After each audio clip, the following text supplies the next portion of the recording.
ये MPPSC की test series 2020 के लिए स्टार्ट हो चुकी है अपने यहाँ पर। उसका सबसे पहला टेस्ट है ये। कुल ऐसे 15 टेस्ट होने वाले हैं। पहला टेस्ट जो भी होगा वो कभी पार्ट ए में होगा, जबकि दूसरा टेस्ट होने वाला जो वह पार्ट ए और बी दोनों में होगा। ठीक, तो इस तरह से टेस्ट सीरीज़ होगी। हर सैटरडे को और संडे को टेस्ट होने वाले हैं। अब इस प्रकार से हम देखते हैं कि किस तरह से क्वेश्चन आया हुआ था और उसके आंसर राइटिंग जो की गई है उन कॉपीज़ पर भी एक नज़र मार लेते हैं। सबसे पहले आपको इंस्ट्रक्शंस दिए गए होते हैं वहाँ पर कि किस प्रकार से इंस्ट्रक्शन है, नंबर कितने क्या दिए हुए हैं आपको, ये सारी चीज़ें दी गई हैं वहाँ। इंस्ट्रक्शंस को कभी बहुत गौर से पढ़ना चाहिए, चाहे नए विद्यार्थी हों चाहे पुराने हों। कई बार नए सेक्शंस में चेंजेस हमको ज़्यादा देखने को मिलते हैं, इसलिए एग्जामिनर हो सकता है कोई नई लाइन ऐड कर दिया हो, कोई चीज़ ऐड कर दिया हो, तो उसके कारण बच्चे कई बार परेशान हो जाते हैं, कन्फ्यूज़ हो जाते हैं। फॉर एग्जांपल पुराना एग्जांपल आप देखें प्रीवियस MPPSC का, तो शुरुआत में जब 2014 में जो नया पैटर्न स्टार्ट हुआ था उस समय क्वेश्चंस के आंसर अटैम्प्ट करने की ऐसी कोई रिक्वायरमेंट नहीं थी कि आप उसका आंसर असेंडिंग ऑर्डर में ही दें, लेकिन बाद में इस चीज़ को कंपलसरी कर दिया गया। असेंडिंग ऑर्डर के बाद नोटिफिकेशन में हालांकि हमको देखने को मिलती है, लेकिन उसको उतनी कहना चाहिए कड़ाई से पालन नहीं किया था। मतलब आपने पहले क्वेश्चन के बाद में तीसरा क्वेश्चन का आंसर लिख दिया तो उन्होंने चला लिया था, लेकिन बाद के दौर में हमने कई लोगों का देखा, विद्यार्थियों का, कि जिन्होंने इस ऑर्डर को फॉलो नहीं किया तो उनकी कईयों की कॉपीज़ सही तरीके से चेक ही नहीं हुई हैं। सच बात तो यह है उनको नंबर वगैरह भी कटे हैं साहब। तो इसलिए मैंने कहा कि इंस्ट्रक्शन को कभी भी आपको अच्छे से फॉलो करना चाहिए। तो बिल्कुल सीधी बात है कि पेज नंबर 1 to लेकर लास्ट तक आपको बहुत अच्छे से पढ़ना चाहिए। जो शब्द सीमा दी गई है उसका अनिवार्य रूप से आपको पालन करना ही चाहिए। मतलब उसमें किसी प्रकार की हीलाहवाली नहीं होती है कि नहीं उसमें 10 शब्द लिखा है तो अपन 15 लिख दें, नहीं, ऐसा नहीं चलता है। इस बात को क्लियर कर लें आप। चलिए आगे बढ़ते हैं। क्वेश्चन पेपर ये दिए है, 3 सेक्शंस में आपको क्वेश्चन थे, यानी 3 क्वेश्चन थे। Question number 1, question number 2, question number 3। 1 number का क्वेश्चन एक या 2 पंक्ति में लिखिए, 10 शब्द से ज़्यादा नहीं होना चाहिए। भले आप 2 पंक्ति में लिख रहे हैं पर 10 words and 10 words. Question number 2 50 words वाला था, मार्क्स दिए हुए उसके ठीक सामने की ओर। क्वेश्चन नंबर 3 200 वर्ड्स का था। तो इस प्रकार से आपको क्वेश्चन पेपर दिया हुआ था। चलिए चेक करते हैं। सबसे पहला जो क्वेश्चन दिया हुआ है वहाँ पर, उसमें क्वेश्चन ए में ए दिया है हड़प्पा, बी दिया उपनयन, सी दिया है ग्रहण मोक्षानुग्रहण, डी ए दिया है मुद्रा राक्षस, ई दिया है हावेशर्व, एफ दिया उलगुलान, जी दिया पूर्वराफेल, एच दिया मुआसिर आलमगिरी, आई दिया है रमेश चंद्र दत्त, जे दिया है चरण पादुका नरसंहार, के दिया हुआ है आपको बाकी गुफाएं, नेक्स्ट है ओरछा, फिर टंडरा भील है, शंकर शाह और शेर ए भोपाल करके आपको दिया हुआ है। तो एक नज़र मार लेते हैं इन चीज़ों पर। कॉपी है धर्मेंद्र सिंह जी की, 2 अक्टूबर 2021 को उन्होंने टेस्ट दिया हुआ है। किस प्रकार का टेस्ट पेपर है और किस तरह से उन्होंने आंसर लिखे हुए हैं, एक नज़र अपन इस पर मार लेते हैं। हड़प्पा के बारे में क्या दिया हुआ है, सिंधु सभ्यता का प्रथम खोजा गया स्थल जो कि रावी नदी के किनारे स्थित है। सही तरीके से उन्होंने लिखा हुआ है। शब्द बस एक बार देख लीजिए, 1 2 3 4 5 6 7 8 9 10 11 12 13 14। अब यहाँ पर आप ये देखेंगे 14 शब्दों में इसको उत्तर को लिख दिया गया है। 2 लाइनें हैं, ठीक है, बट कोशिश ये होना चाहिए कि इसको अपन कम से कम में ही लिखते हैं। हालांकि आपको एक बात बता दें, कई बार ऐसा देखने को मिले जैसे का, की, इस तरह के जो वर्ड होते हैं ना, के, इनको प्रायः गिनते नहीं भी हैं। डिपेंड करता है एग्जामिनर के ऊपर, वो इनको गिनना चाहता है अथवा नहीं गिनना चाहता है। तो कई बार उसको गिनते नहीं भी हैं, कई बार उसको गिन लेते हैं, तो बड़ी दिक्कत वाली बात है। इसलिए शब्द सीमा जो आपको दी गई है ना, उसका अनिवार्य रूप से पालन करने का आपको प्रयास करना ही चाहिए। उसमें गलती ना करें, ऐसा मेरा सजेशन होता है।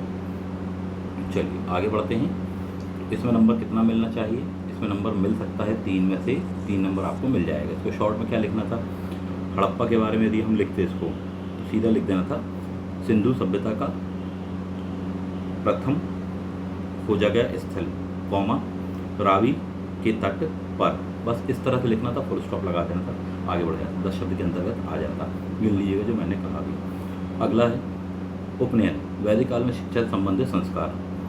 क्या लिख सकते थे इसको शॉर्ट में, 16 संस्कारों में से 11वां जो शिक्षा से संबंधित है, सीधे से पॉइंट। तो इस तरह से लिख सकते थे। इसमें 2 नंबर देने की संभावना है, 3 भी दे सकता है, depend on the mentality of that examiner. ग्रहण मोक्षानुग्रहण, समुद्रगुप्त की उत्तरपथ विजय नीति, ठीक है, 3 नंबर मिल जाएगा इसमें। मुद्रा राक्षस, विशाखा दत्त, तो विशाख दत्त को विशाखा दत्त यदि लिखेंगे तो फिर दिक्कत वाली बात हो सकती है, ठीक है। विशाख दत्त कृत साहित्य गुप्त वंश से संबंधित, फुल स्टॉप लगाना कभी ना भूलें, सही है, 3 नंबर मिल जाएगा।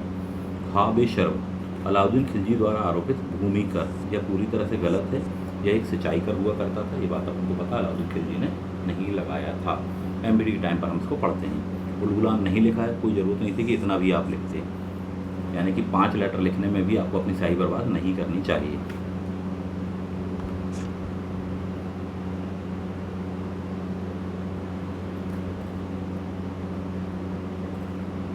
रमेश चंद्र दत्त प्रसिद्ध भारतीय अर्थशास्त्री लेखक। एक आध नंबर शायद मिल जाए, हो सकता है वो भी कट जाए। रीज़न क्या है? रमेश चंद्र दत्त अर्थशास्त्री लेखक मात्र नहीं थे, इतिहास की उन्होंने आर्थिक व्याख्या की है, मार्क्सवादी ग्रुप में से कहलाते हैं। ठीक, इनकी फेमस बुक कहलाती है इकोनॉमिक हिस्ट्री ऑफ इंडिया। ये पॉइंट आपको देने थे। क्या लिख सकते थे? इकोनॉमिक हिस्ट्री ऑफ इंडिया पुस्तक के लेखक, ऐसा लिखना था। ईयर वगैरह याद हो तो वो लिख सकते थे। भारत और आगे कॉमा वगैरह क्या लिख देते? आर्थिक इतिहास के लेखक। इस तरह कर देना था आपको। 3 में से 3 मिल सकते थे, यहाँ 1 नंबर मिलेगा। चरण पादुका नरसंहार 1931 में मध्य प्रदेश के छतरपुर में घटित घटना। ठीक है, डेट वगैरह याद रहती है अपन को। मकर संक्रांति के दिन था, 14 जनवरी वाली बात चल जाता था। मैं 2 नंबर देना चाहूँगा इस पर। मध्य प्रदेश के धार जिले में गुप्तकालीन गुफाएं, बाकी गुफाएं। ठीक है, 3 नंबर दे सकते हैं। और छा, ठीक है, छा और घा में अंतर दिखना चाहिए अपन को। निवाड़ी जिले स्थित, जिले में भी लिखने चाहिए, जिले स्थित कौमा पर्यटन, जिला स्थित पर्यटन जो बुंदेला शासकों की राजधानी रहा। पर्यटन स्थल कुछ लिखना चाहिए था आपको। वर्ड्स एक बार देख लें। 1 2 3 4 5 6 7 8 9 10। ठीक है, चल जाएगा, मिल सकते हैं इस पर नंबर। 3 में से 3 नंबर मिल जाएंगे। टंडरा भील निमाड़ क्षेत्र के जनजातीय क्रांतिकारी, कौमा निमाड़ का रॉबिन हुड, टंडरा भील। डेट याद हो आपको, ईयर वगैरह कुछ याद हो वो लिख सकते थे। अंग्रेजों के विरुद्ध उन्होंने काम किया था, ये वाली बात। स्वतंत्रता सेनानी करके आप लिख सकते थे, क्रांतिकारी स्वतंत्रता सेनानी। ऐसा लिखते तो थोड़ी सा ज़्यादा आपको मिलता 2 नंबर। शंकर शाह मध्य प्रदेश के प्रमुख जनजातीय क्रांतिकारी, नहीं, ऐसा सही नहीं। क्या लिखना चाहिए इसमें? 1 नंबर मिलेगा। सही आपने लिखा है, मना नहीं करेंगे, 1 नंबर देगा आपको, या बहुत हो तो 2 देगा। क्या लिखना था आपको? 1857 के दौरान प्रमुख, मध्य प्रदेश के प्रमुख स्वाधीनता सेनानी व क्रांतिकारी गौण नेता, ऐसा लिखना चाहिए था। तो आपको देखो 4-5 पॉइंट आ गए। 3 नंबर का मतलब ये होता है कि कम से कम 3 पॉइंट तो आप उसमें लिखें। ठीक, कम से कम 3 पॉइंट। आपने लिखा मध्य प्रदेश के थे, सही लिखा था। जनजातीय क्रांतिकारी 2 बातें आपने लिखी हैं। 3 नंबर का क्वेश्चन है, कम से कम 3 पॉइंट तो दीजिए। 3 पॉइंट 4 पॉइंट आपके उसमें समाहित हैं। एक सेंटेंस में आ जाते हैं, प्रैक्टिस से आएगा, ऐसे नहीं आएगा। उत्तर 2 लिखे गए हैं। अब इसमें एक बात और समझ लीजिए, यहाँ पर आपको क्या लिखना था कि क्वेश्चन नंबर 2 का ए, ये जो है ना, ये सही लिखा है आपने, हेडिंग ऊपर दे दी है उत्तर 2, तो ये चीज़ सही नहीं है। यहाँ पर आपको 2A लिखना था, अगला लिखते तो 2B लिखना था, अगला लिखते तो 2C, इस तरह से करके लिखना चाहिए आपको कभी भी। ये गलती ना करें, इस बात का सभी लोग ध्यान रखिएगा। आगे बढ़ते हैं। क्वेश्चन दिया हुआ था आपको 2A में, राजधानी परिवर्तन योजना पर संक्षिप्त टिप्पणी कीजिए। इस तरह से करके आपको क्वेश्चन था 2A का। ठीक है, अब देखिए इसका आंसर। तुगलक वंश के प्रमुख शासक मोहम्मद बिन तुगलक ने दिल्ली के भारत के दक्षिणी क्षेत्र से दूर स्थित होने के कारण प्रशासनिक सुविधाओं को दृष्टिगत रखते हुए अपनी राजधानी दिल्ली से दौलताबाद स्थानांतरित कर प्रशासन व्यवस्था को दुरुस्त बनाना था। सेंटेंस फॉर्मेशन गलत है। के ये जो चीज़ आ रही है ना, ये थोड़ा सा लंबे लंबे सेंटेंस ना लिखें, कभी भी शॉर्ट सेंटेंस लिखें। क्या लिखें? शॉर्ट, छोटे छोटे सेंटेंस लिखें, ये आपका अच्छा आंसर आएगा। वर्ड्स एक बार अपन देखें तो एक एक वर्ड्स नहीं गिनेंगे। अब अपन क्या करेंगे, पहली लाइन और दूसरी लाइन दोनों के लेटर गिन लेंगे और एवरेज निकाल लेंगे कि इस विद्यार्थी के कितने शब्द आते हैं एक लाइन पे। कैसे? देखो, तुगलक वंश यानी 2 शब्द, के 3 4 5 6 7 8 9 10 11 12 13 14, यानी कि एक लाइन पे अपन 7 मान सकते हैं एवरेज। ज़्यादा तो 3 का गिन लो, वो निकालो तो 7 7 सतैया 49, यानी 7 लाइनें आप लिख सकते थे। तो आपने कितनी लिखी? 1 2 3 4 5 6, और ये आधी लाइन लगभग है। ठीक है, उस हिसाब से देखा जाए तो 50 से अंदर लिखा है, अच्छा है।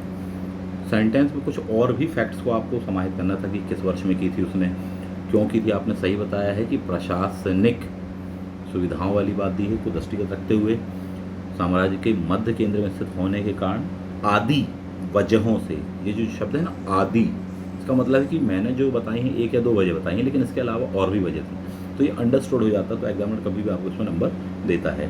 ठीक है, तो 5 नंबर का ये है, आपको इसमें मिल सकते हैं बिल्कुल 3 से 4 नंबर मिल सकते हैं। अभी मैं ज़्यादा नहीं काट रहा हूँ क्योंकि शुरुआत है, अभी 4 नंबर दे रहा हूँ, लेकिन बाद के टेस्ट में यानी मान लीजिए टेस्ट नंबर 3, 4, 5, 6, वहाँ भी अगर इसी तरह से लिखेंगे तो इसी प्रकार के आंसर को मैं 3 नंबर 2 नंबर देने वाला हूँ।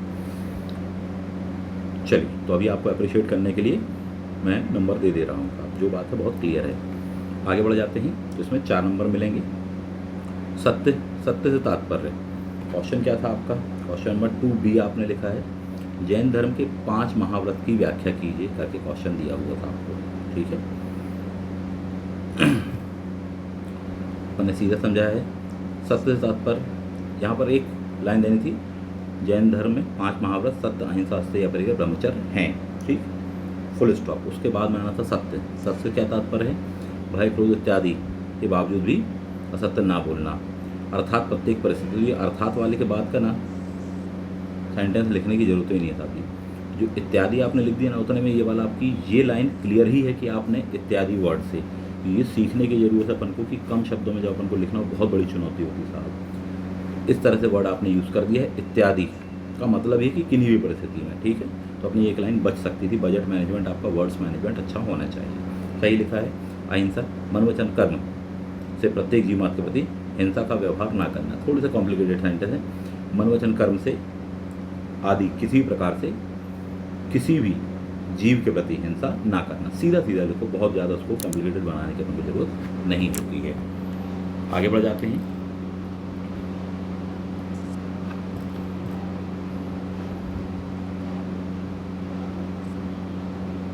अस्तेय, बिना स्वामी के आज्ञा के उसकी वस्तु ग्रहण ना करना। ठीक है, अपरिग्रह, उन सभी वस्तुओं का त्याग करना जिनसे इंद्रिय सुख की प्राप्ति हो। ये तो सेंटेंस ही गलत है, क्या था अभी, संग्रह ना करना, संपत्ति का इत्यादि चीज़ों का संग्रह ना करना, ये वाला पॉइंट आना चाहिए था वहाँ पर। ब्रह्मचर्य, वासनाओं का परित्याग ही ब्रह्मचर्य। ठीक है, चलाया जा सकता है। 5 में से इसमें आपको 3 नंबर मिल जाएंगे।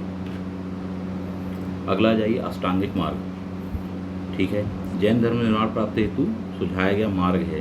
पहली बात तो ये लाइन ही गलत है अपनी, अष्टांगिक मार्ग जैन धर्म से संबंधित ही नहीं है साहब। किससे संबंधित है साहब, बौद्ध धर्म से। तो ये एक बहुत बड़ा कहना चाहिए ब्लंडर है, तो इतनी बड़ी गलती ना करें, हम इस बात को बचें। ठीक है, प्रपोजनेट मार्क्स दिए जाते हैं, सीधे नहीं काट दिया जाए कि पूरा ही काट दें। बाकी आगे देखते हैं, सम्यक दृष्टि, सम्यक सम्यक कर्म, सम्यक आजीव, सम्यक गुण, सम्यक दृष्टि, सम्यक समाधि, बहुत शानदार है, अच्छा लिखा हुआ है। यहाँ ये जो हो गई बाय मिस्टेक हो गया है या कन्फ्यूज़न हो जाता है, सभी से हो जाता है, और इससे थोड़ी सा अपन को बचना चाहिए।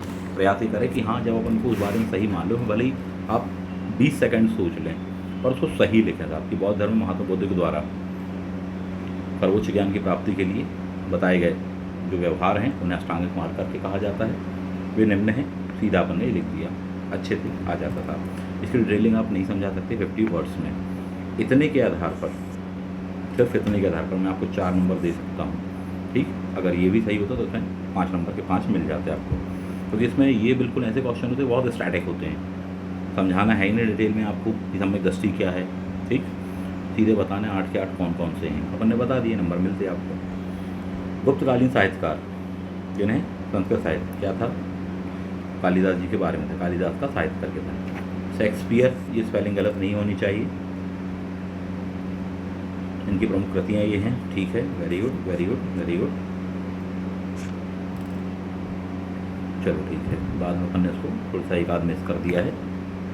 विक्रमवर्षी दिया अपन ने, अभिज्ञान शाकुंतलम दिया है, यहाँ लिख देते हैं कि सर्वश्रेष्ठ उनका कहलाता है। चलिए,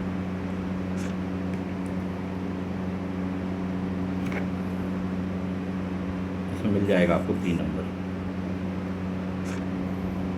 भोपाल रियासत में भोपाल की बेगमों के शासन उपरांत नवाब हबीबुल्ला खां। ठीक है, क्वेश्चन क्या था, यहाँ पर लिखना चाहिए आपको 2E का आंसर लिख रहे हैं, बार बार वही मिस्टेक। भोपाल का विलय भारत संघ में किस तरह हुआ?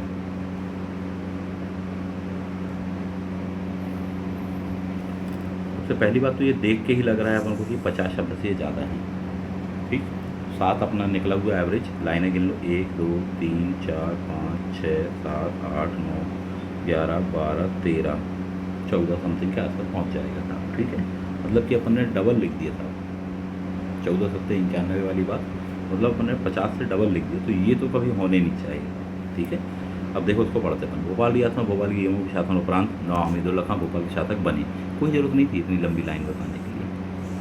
ठीक है, आगे 1926 में बने। ठीक है, 3 लाइनें आपकी जो लिखी हैं उसको एक लाइन पे आप लिख सकते थे। भारत संघ में रियासत का विलय करने से इनकार कर दिया। ठीक, सीधा क्या लिखना था आपको यहाँ पर, इतने को देखो किस तरह से संक्षिप्तीकरण करते हैं। पेपर 5 में भी आपको है। तत्कालीन भोपाल नवाब हमीदुल्लाह खां ने आज़ादी के समय भोपाल के भारत संघ में विलय से मना कर दिया था। ये आपकी हो गई क्या, पूरा एक बैकग्राउंड पूरा अपन ने बता दिया।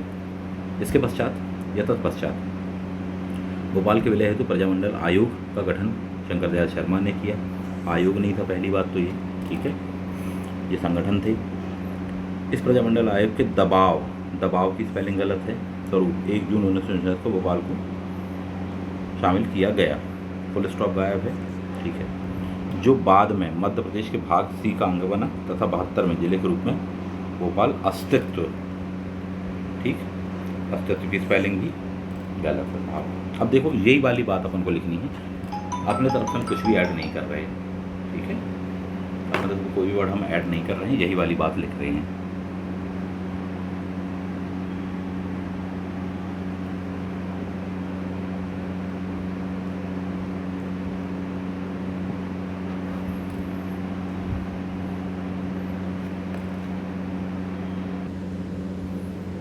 तो यदि इसको अपन देखें, थोड़ी सा बड़ा है आंसर ये, 7 नंबर आपके कट भी सकते हैं, माइनस में भी इसमें मार्किंग आपकी जा सकती है। इन्हीं बातों को बड़े शॉर्ट में लिखा जा सकता था। जैसे पहला सेंटेंस मैंने आपको बताया, प्रजामंडल वाली बात बिल्कुल सही आपने लिखी। दबाव बनाया गया, एक बोरसा कांड करके कहलाता है, यदि वो आप वर्ड यूज़ कर देते। बोरसा कांड होता है, वहाँ पर गोली कांड हो जाता है और कई लोगों की जान वहाँ पर चली जाने वाली है। पुलिस और नवाब के द्वारा किया गया दमन था, इसके कारण अंततः केंद्र सरकार को, तत्कालीन जो हमारे गृह मंत्री सरदार पटेल प्लस उन्होंने अपने जो प्रतिनिधि थे उनको भेजा, वीपी मेनन को, और अंततः नवाब पर दबाव बनाकर उसका भारत संघ में विलय करवाया। इस तरह से 1 जून 1949 को भारत संघ में भोपाल रियासत का विलय हुआ। कुछ इस तरह से आपको लिखना चाहिए था, नंबर ज़्यादा ठीक होते। फिर भी 3 नंबर अभी बिगनिंग है तो मैं दे रहा हूँ। नेक्स्ट टाइम अगर इसी तरह के उत्तर लिखेंगे तो 2 नंबर मिलेंगे इस प्रकार के आंसर में। अगला क्वेश्चन था आपका, मध्य प्रदेश में विश्व विरासत स्थल, भारत का हृदय प्रदेश पर्यटन दृष्टि से एक संपन्न राज्य कौन? मध्य प्रदेश, यह बताना चाहिए था कि मध्य प्रदेश वर्ड आपने यूज नहीं किया। यहाँ धार्मिक सांस्कृतिक इत्यादि आधार पर विविधता पूर्ण पर्यटन, पूर्ण यहीं पर आएगा, आगे लिखने की जरूरत नहीं थी। राज्यों के इत्यादि पर्यटन स्थल आ रहा है, पहचान दिलाते हैं। इन पर्यटनों में कुछ तो वैश्विक स्तर पर अपनी पहचान दर्ज कराते। बहुत लंबा अपन भूमिका बना रहे हैं।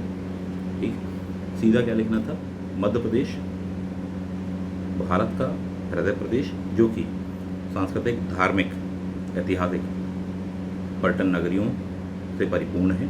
इसके प्रसिद्ध पर्यटन स्थल जो कि विश्व विरासत स्थलों में शामिल हैं, नाम बता देते अपन। ठीक, सांची बता देते, खजुराहो बता देते, भीमबेटका बता देते, अभी जो हाल ही में ओरछा को शामिल किया आपने, ग्वालियर को शामिल किया, भेड़ाघाट का चल रहा है, ये बता देते आप सारा। फिर इसके बारे में थोड़ी सी डिटेल अपन बता देते चाहते तो। कैसे डिटेल बता देते कि साहब, सांची प्रसिद्ध बौद्ध स्तूप अशोक द्वारा निर्मित, ठीक, जिला रायसेन स्थित। सीधा इतना सा लिखता था, एक लाइन पे आना था। इसी तरह खजुराहो बताना था, खजुराहो डैश, ठीक, पाषाण शिल्पकला का स्वर्ग छतरपुर डिस्ट्रिक्ट स्थित। तीसरा आपको बताना था भीमबेटका, आदिमानवकालीन प्रसिद्ध गुहा स्थल, विश्व प्रसिद्ध चित्र, ऐसा लिख देना था आपको, तो वहाँ चित्र वाली बात भी क्लैरिफाई हो जाती। कुछ इस तरह से आपको लिखना था। उनके सामने ही आपको यह लिख देना था कि किसको कब शामिल किया। अपन को पता है 1986 में सबसे पहले अपन ने खजुराहो को शामिल किया, 1989 में सांची को शामिल किया, 2003 में अपन ने शामिल किया हुआ है भीमबेटका को। उसके बाद अभी 2020 में और ग्वालियर शहर को शामिल किया है। बेड़ाघाट का बिल्कुल फाइनल लिस्ट में चल ही रहा है। तो ऐसे ईयर आप लिख देते हो वहाँ पर कॉमा करके, सफिशिएंट आ जाता है आपका, उतना ही कंटेंट आ जाता है। आपको डिस्ट्रिक्ट भी लिखना तो ब्रैकेट में करके लिख देते। तो ये टेक्निक कहलाएगी आपकी 50 वर्ड्स में आंसर लिखने की। तो इस प्रकार से जब आप लिखेंगे ना 50 शब्दों में आसानी से समाहित हो जाएगा। वही सारी बातें जो आपने लिखी हैं इसमें, वो बातें कम शब्दों में, आधे शब्दों में समाहित हो जाएंगी। तो इस बात को समझिए, है ना। तो ऐसे नंबर अपन को अच्छे से मिल पाएंगे। 3 नंबर दूंगा चाहूँगा मैं इसमें। क्वेश्चन था आपका 2G। देखिए अब कितनी दिक्कत जा रही है कि कौन सा क्वेश्चन चेक करें, जी लिखा हुआ है तो 2G है, 3G है, क्या जी है, 4G है, 5G है, ये थोड़ा सा क्लियर होना चाहिए। विद्याधर का मूल्यांकन तथा आप आ जाते हैं। बुंदेलखंड के चंदेल वंश के शासक विद्याधर गंड के पश्चात गद्दी पर बैठे। विद्याधर कौमा गंड के पश्चात गद्दी पर बैठे। कोई जरूरत नहीं गंड के पश्चात बैठे बताने का, 50 शब्द का उत्तर लिखना था। ठीक। मध्य प्रदेश बुंदेलखंड के प्रसिद्ध चंदेल शासक विद्याधर, ऐसा लिखना चाहिए था। वे खजुराहो के मंदिर निर्माण तथा अपनी अनेक विजयों के लिए जाने जाते हैं। उनके द्वारा कंदरी महादेव का मंदिर, जो खजुराहो के सबसे बड़े मंदिर समूह में कहलाता है, निर्मित करवाया गया। उन्होंने राज्यपाल को दंडित किया। साथ ही साथ महमूद गजनवी से 2 बार युद्ध किया। वो एकमात्र शासक थे जिन्हें महमूद गजनवी भी भारत में पराजित नहीं कर पाया था। कुछ इस तरह से लिख सकते थे अपन, अपना आंसर कंप्लीट हो जाता, 50 शब्द में आसानी से आता। तो जब ये इस टाइप का कंटेंट प्रस्तुत करते हो तो आपका आंसर क्या होता है, सुगठित होता है। वो चीज़ प्रैक्टिस से आएगी आपको, एकदम से नहीं। बट मैं एक आपको कहना चाहिए कि एक ड्राफ्ट दे रहा हूँ, एक कंटेंट दे रहा हूँ कि हाँ थोड़ी सा ऐसे लिखिए। जरूरी नहीं आप मुझे ही as it is photo copy करें, बिल्कुल नहीं, आप अपने हिसाब से लिखिएगा। बट उसको जो सेंटेंस में जो सुगठन है, मजबूती है, पकड़ है कहना चाहिए, वो थोड़ी सी कम लग रही है मुझको यहाँ पर। बाकी सारी बातें आपने ठीक ठाक लिखी हैं, उनको कम शब्दों में लिखना है, तो वो फॉर्मेट आपको फॉलो करना पड़ेगा जो मैंने कहा आपसे। 3 नंबर,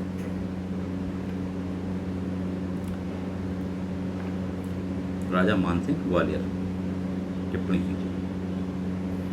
मध्य प्रदेश के ग्वालियर पर अनेक वाराणसियों ने अलग अलग कालखंड में शासन किया। कोई जरूरत नहीं थी आपको ये वाली लाइन लिखने की। ठीक। इनमें से एक राजवंश तोमर वंश भी ग्वालियर में सत्ताहीन है। तो ये अलग अलग ग्वा और फिर लियर, ये गलत है तरीका। ठीक है। अब ध्यान दीजिए यहाँ पर, आपको जो बिगनिंग आपने इंट्रो बनाया ना, कोई औचित्य नहीं था।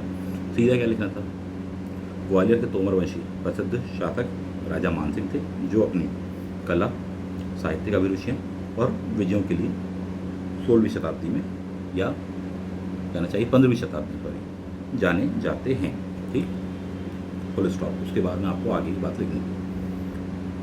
कला साहित्य पोषक राजा मानसिंह तोमर थे। इन्होंने मान महल, गुजरी महल का निर्माण करवाया। ठीक है। साथ ही सिंचाई से ग्वालियर के आसपास की झीलों का निर्माण करा। इनके दरबार में तानसेन जैसे संगीतकारों ने संगीत की शिक्षा ग्रहण की तथा स्वयं भी संगीत के पोषक थे। ये गलत जानकारी है। इन्होंने मान कौतूहल नामक संगीत ग्रंथ की रचना की, ये बात सही है। ठीक। अब इनकी जो सबसे खास पॉइंट था, ये ध्रुपद संगीत की जो पद्धति होती है उसके फाउंडर कहलाते हैं। वो वाली बात अपन ने लिखी ही नहीं। मतलब राजा मानसिंह जाने जाते हैं 15वीं शताब्दी में ध्रुपद को अस्तित्व में लाने वाले। भारतीय संगीत की महानतम विद्या कहलाती है, दैट इज ध्रुपद। उसका जन्म कहाँ हुआ, ग्वालियर में हुआ। कौन व्यक्ति, राजा मानसिंह। ये वाले पॉइंट आपको बताने थे, वो चीज़ अपन ने बताई नहीं, बाकी सब चीज़ अपन ने निबंधात्मक टाइप की प्रस्तुत कर दी है।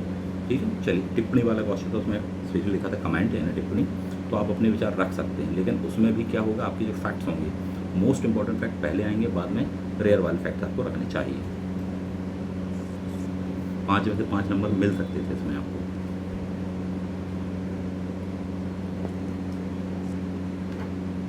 भगोरिया उत्सव था आपका। ठीक है। लंबे लंबे सेंटेंस हैं, नहीं होने चाहिए थे। ठीक है। भगोरिया उत्सव आयोजन किया जाता, फागुन महीने के पढ़ने पर्व है। जनजातियों भाईचारे का प्रतीक, भाई अलग लिखा चाहे, ये चीज़ तो बची थोड़ी सी। जो भील जनजातियों द्वारा आयोजित किया जाता है, ये आधा सही सेंटेंस। जैसे भील जनजाति मनाती है, जबकि मध्य प्रदेश शासन के द्वारा इसकी प्रशासनिक व्यवस्थाएं की जाती हैं। एमपी स्टेट गवर्नमेंट प्रमोट करती है इस चीज़ को। करंट अफेयर्स पढ़ रहे होते तो उनको मालूम होता था। कोविड के कारण अपन ने इसको डिले भी किया था, तो ये चीज़ थोड़ी सी अपन को ऐड करनी चाहिए, है ना। 2 नंबर के आसपास मिलेगा इस पर। उत्तर 3 क्वेश्चन देख लें एक बार। भोज अशोक का धम्मुक्सी, यहाँ 3C आना चाहिए था, वही बात आ रही है। ठीक। 200 शब्द में लिखना है, स्पेस है अच्छा अपने पास में। सम्राट अशोक ने भी प्रजा के नैतिक उत्थान हेतु आचरण की जो संहिता तैयार की उसे धम्म कहा गया है। किसने कहा था? उसने आए खुद के अपने अभिलेखों धम्म कहा। धम्म की परिभाषा आलवासुत एवं से आलवासुत से ली गई है। ठीक है, धम्म के बारे में स्वयं अशोक ने कहा है कि ठीक है, वेरी गुड, भूल गए अपन, कोई बात नहीं। धम्म का व्यवहारिक, अब जैसे ही अपन ने बताया ना ये चीज़, आप आसनवे दया दाने सचे, तो ये चीज़ अपन को बतानी थी हिंदी में कि क्या मतलब है इस चीज़ का। ठीक है, धम्म का व्यवहारिक स्वरूप है जीव मात्र के प्रति दया, सत्यवादी, अहिंसावादी, माता पिता गुरुजनों। देखो, जीव मात्र के प्रति दया, ठीक है, यहाँ तक सही है। फिर जो लिखा है सत्यवादी, वो जीवों के नहीं, वो इंसानों वाली बात है, तो उसको थोड़ा सा फॉर्मेट आपका सेंटेंस का सही आना चाहिए। माता पिता गुरुजनों के सम्मान पर चतुर्थ इत्यादि। जबकि धम्म का दूसरा पक्ष है नकारात्मक। नकारात्मक नहीं, निषेधात्मक है, वो वर्ड सही यूज़ करेंगे।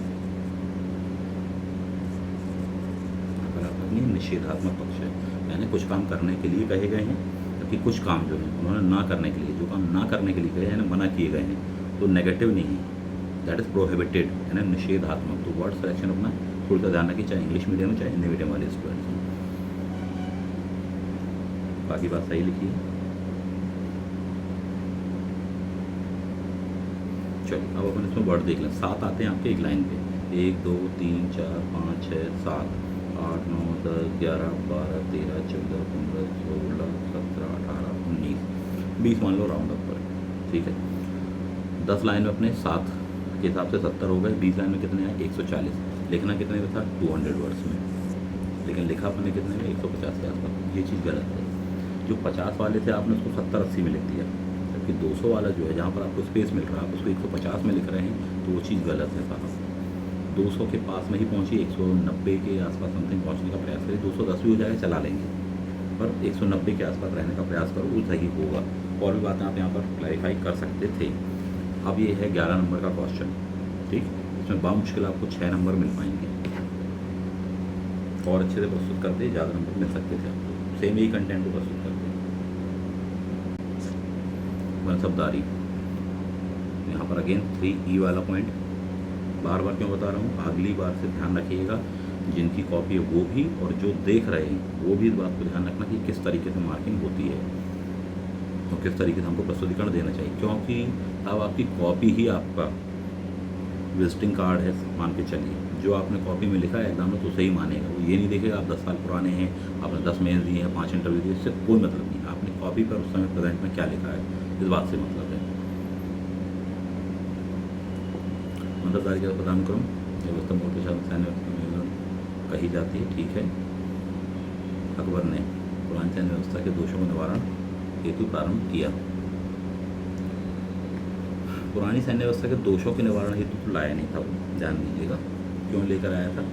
अकबर इसलिए लाया था क्योंकि जो सैनिक और असैनिक,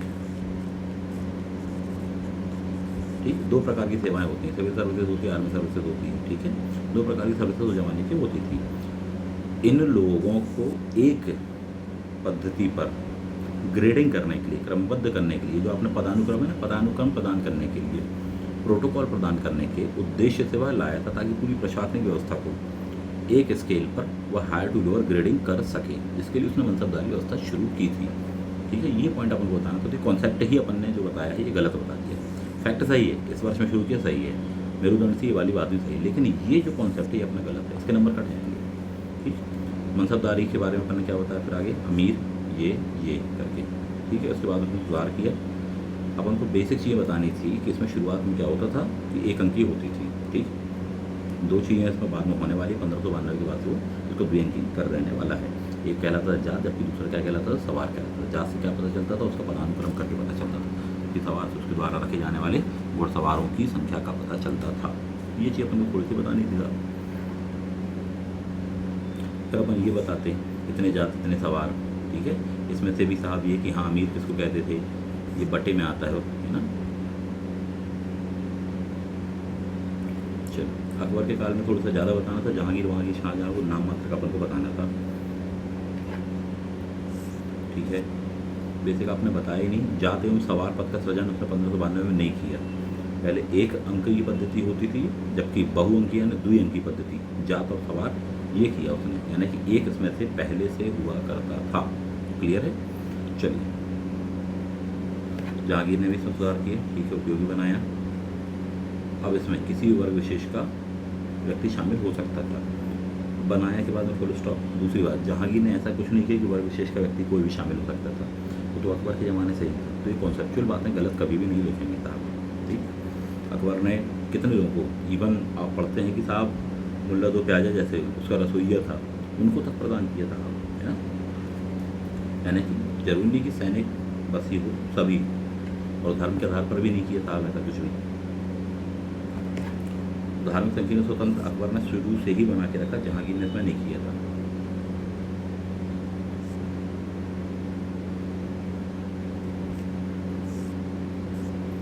ठीक है, इतना सही नहीं लिखा हुआ है।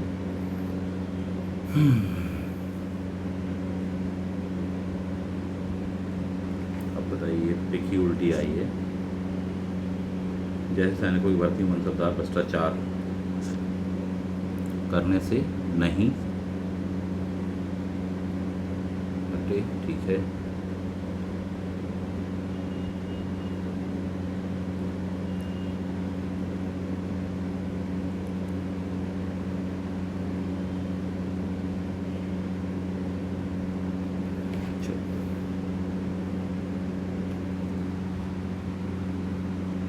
अब इस चीज़ को क्या चेक करें साहब, माइंड टेस्ट हो गया तो हमारा। फिर भी यदि अब इसको आईने में देखना पड़ेगा अपन को कि क्या लिखा हुआ है, तो अपन चेक कर पाएंगे इसको।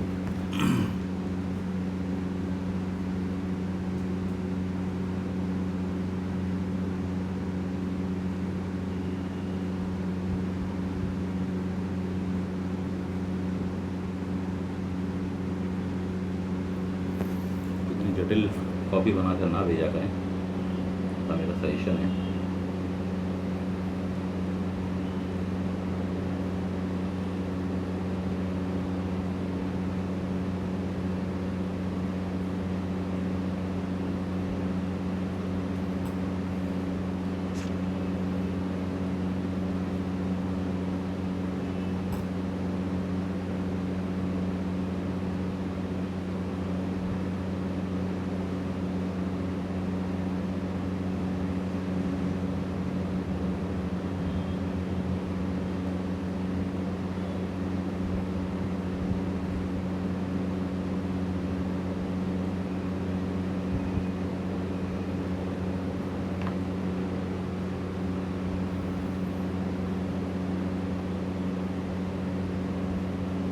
तो इसमें क्या नंबर दिए हैं साहब, बड़ा मुश्किल मान के चलिए कि जिस तरह से अभी इसमें ये आया हुआ है, इसमें बड़ा मुश्किल मान के चलो कि 4 नंबर 3 नंबर के आसपास मिलना चाहिए। इस तरीके का स्वरूप यहाँ हो जाने वाला है। थोड़ी सा अपन को इस बात का ध्यान रखें। अब देखो ये आंसर जो लिखा है ये थोड़ा सा बड़ा भी लिखा है। ये एक चीज़ है कि अगर अपन यहाँ से देखें, यहाँ तक ही कितने वर्ड आ रहे हैं, यहाँ पे लगभग 150 के आसपास में वर्ड्स आ जाएंगे। एक पॉइंट ये है अपने आप में, ये चीज़ कहीं ना कहीं दिक्कत कर जाएगी अपन को, इससे अपन को थोड़ा सा बचना पड़ेगा। और नहीं तो फिर कोई समस्या होने वाली है।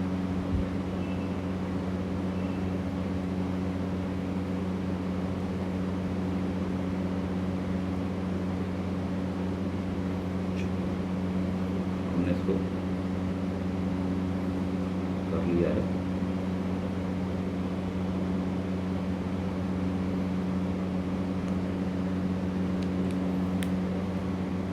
क्या लिखा है एक नज़र तो इसको हम बताते हैं।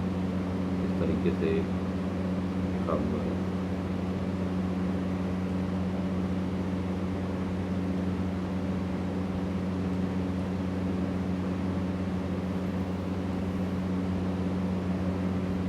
पूरी कलाकारी करनी पड़ रही है इसमें।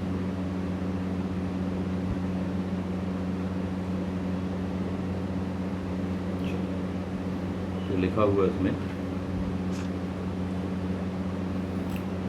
करने से नहीं चूके उपयुक्त देशों के बावजूद मनसबदारी तथा शासन की आवश्यकताओं के अनुरूप भी इसके लाभों को भी कम नहीं आंका जा सकता। प्रमुख लाभ इस प्रकार हैं। मनसबदार की नियुक्ति सम्राट के हाथों में होने से मनसबदार राजा के स्वाभिमानी और स्वामी भक्त होते थे, ठीक है। कम खर्चे पर मजबूत सेना, ठीक है, संभव हुई। कुशल शासन प्रबंधन, ठीक है। नेक्स्ट वन, स्पष्ट तक मनसबदारी प्रथा अकबर की बुद्धिमत्ता की परिचायक थी, ठीक है। ये प्रशंसा करके लिखा हुआ है, प्रासंगिक रही होगी, ठीक है। कुछ खास नहीं है इसमें कंटेंट, है ना। तो इस चीज़ को समझें। यहाँ पर आपको नंबर जनरली कम ही मिलने वाला है। 11 में से मान के चलो बामुश्किल 5 नंबर इसमें मिलेगा, वो भी आपके सिर्फ इस पेज के कारण मिल रहा है। इस तरह की उल्टी कॉपी भेजेंगे तो हम चेक भी नहीं करते, पर हमने किसी भी तरीके से करके इसको पढ़ने का प्रयास किया। प्रिंटेड फॉन्ट होता तो फिर भी आसान था इसको पढ़ना, हैंड रिटन फॉन्ट में दिक्कत जाती है।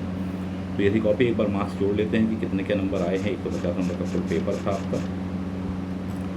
3, 2, 5, 3, 8, 3, 11,